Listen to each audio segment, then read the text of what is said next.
사람들은 왜 위험한 이동수단을 좋아할까? 우리가 흔히 위험하다고 말하는 이동수단들의 공통점은 무엇일까요? 바로 탑승자의 신체가 외부로 완전히 노출되어 있다는 점입니다.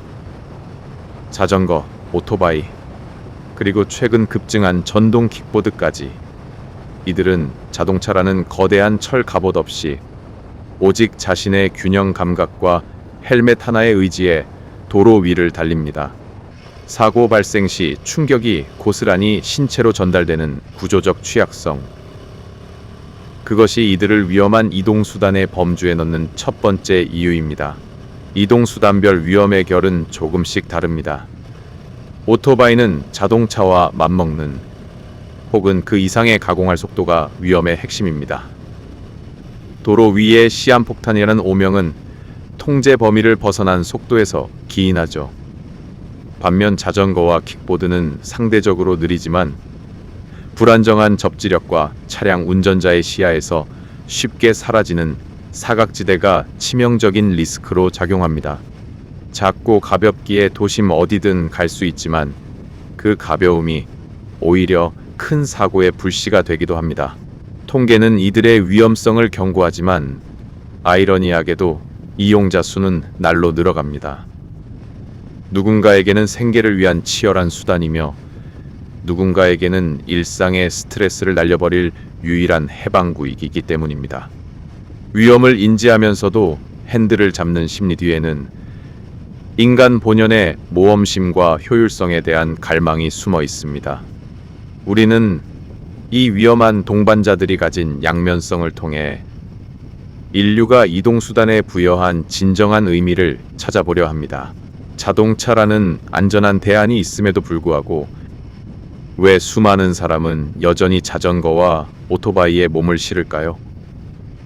단순히 경제적인 이유만은 아닐 것입니다.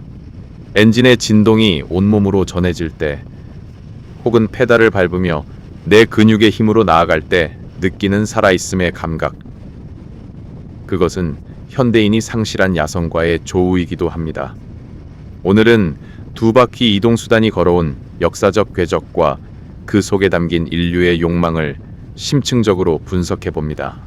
자전거의 시작은 1877년 독일의 드라이스 남작이 만든 드라이지네였습니다. 페달도 없이 발로 땅을 차서 가던 이 조잡한 나무 기계는 인간의 보행 능력을 비약적으로 확장하려는 첫 시도였죠. 이후 앞바퀴가 거대한 페니 파딩을 거쳐 오늘날과 같은 체인 구동 방식의 세이프티 바이시클이 등장하며 자전거는 대중적인 이동수단으로 자리 잡았습니다. 이는 이동의 민주화를 불러온 위대한 혁명이었습니다. 19세기 후반, 자전거 프레임에 내연기관 엔진을 얹으려는 시도가 오토바이의 시초가 되었습니다. 다임러와 마이바흐가 만든 최초의 오토바이는 사실 자동차를 만들기 위한 테스트베드에 가까웠죠. 하지만 제1차, 2차 세계대전을 거치며 기동성이 중시되자 오토바이는 군용으로 급격히 발전했습니다.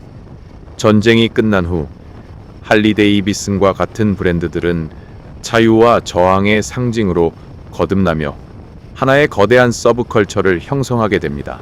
사회학자들은 사람들이 위험한 활동을 즐기는 현상을 에지워크라고 부릅니다. 삶과 죽음, 안전과 사고의 경계, 액에서 아슬아슬하게 통제력을 발휘할 때 느끼는 극도의 희열을 말하죠. 오토바이 라이더들이 느끼는 카타르시스는 바로 이 경계선 위에서의 자기 통제감에서 옵니다. 복잡한 도시에서 내 의지대로 경로를 선택하고 속도를 조절하는 행위는 억눌린 자아를 깨우는 강력한 심리적 보상이 됩니다.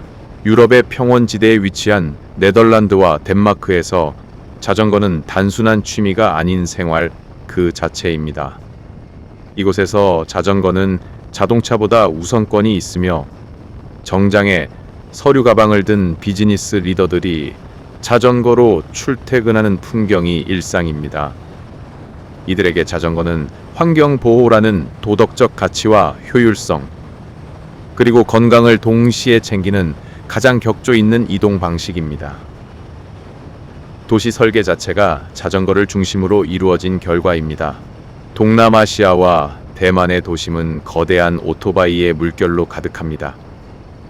좁은 골목이 많고 대중교통이 충분히 않은 환경에서 오토바이는 가장 완벽한 솔루션입니다.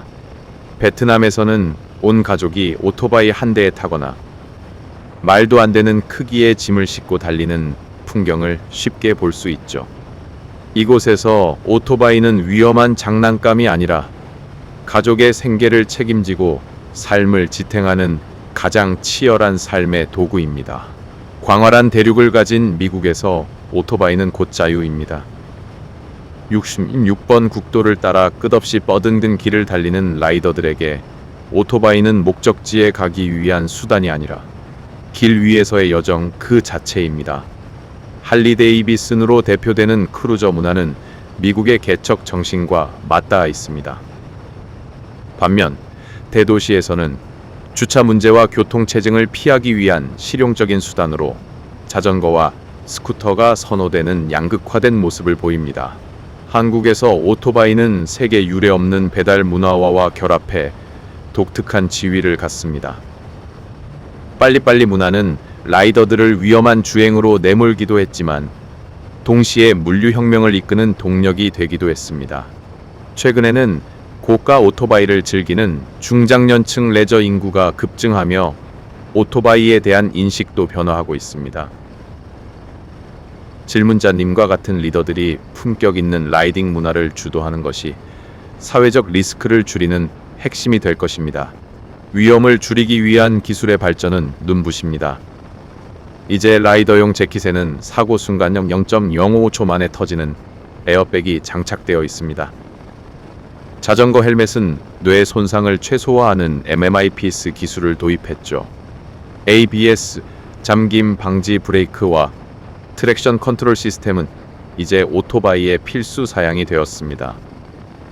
기술은 인간의 본능적인 질주 욕구를 보좌하며 위험의 역치를 낮추는 든든한 가드레일 역할을 하고 있습니다. 이 위험해 보이는 수단들은 사실 지구 환경을 지키는 영웅이기도 합니다. 자전거는 탄소 배출 제로의 완벽한 친환경 이동수단이며 오토바이는 자동차 한 대가 차지하는 공간의 4분의 1만 사용하여 도심 정체를 해소합니다. 공유 경제의 확산으로 전동 킥보드와 공유 자전거가 라스트 마일, 라스트 마일 문제를 해결하면서 도시 경제의 효율성은 비약적으로 상승했습니다. 이들이 주는 사회적 편익은 리스크를 상쇄하고도 남습니다. 긍정적인 면 뒤에는 무단 횡단, 신호 위반, 소음 공해라는 어두운 그림자가 있습니다. 일부 라이더의 몰지각한 행동은 전체 라이더에 대한 부정적 인식, 일명 딸배 등을 고착시켰습니다. 이는 라이더 스스로가 극복해야 할 과제입니다. 법규 준수는 나를 지키는 방어막이자 타인의 권리를 존중하는 리더의 기본 덕목입니다. 성숙한 시민의식이 뒷받침될 때 비로소 두 바퀴는 당당한 도로의 주인이 될 수 있습니다.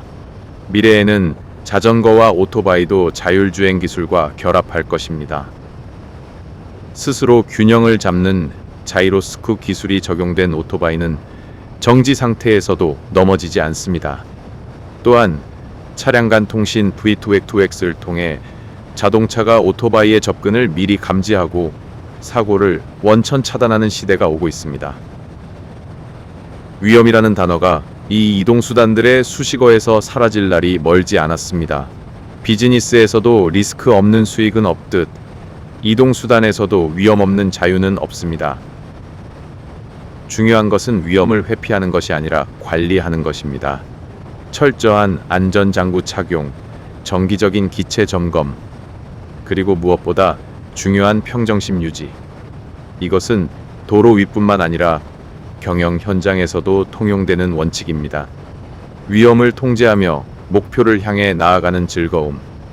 그것이 우리가 핸들을 잡는 진정한 이유일 것입니다.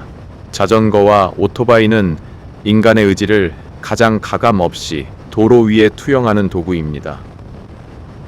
비바람을 막고 엔진의 열기를 견디며 목적지로 향하는 그 여정은 우리네 인생과 참 많이 닮아 있습니다.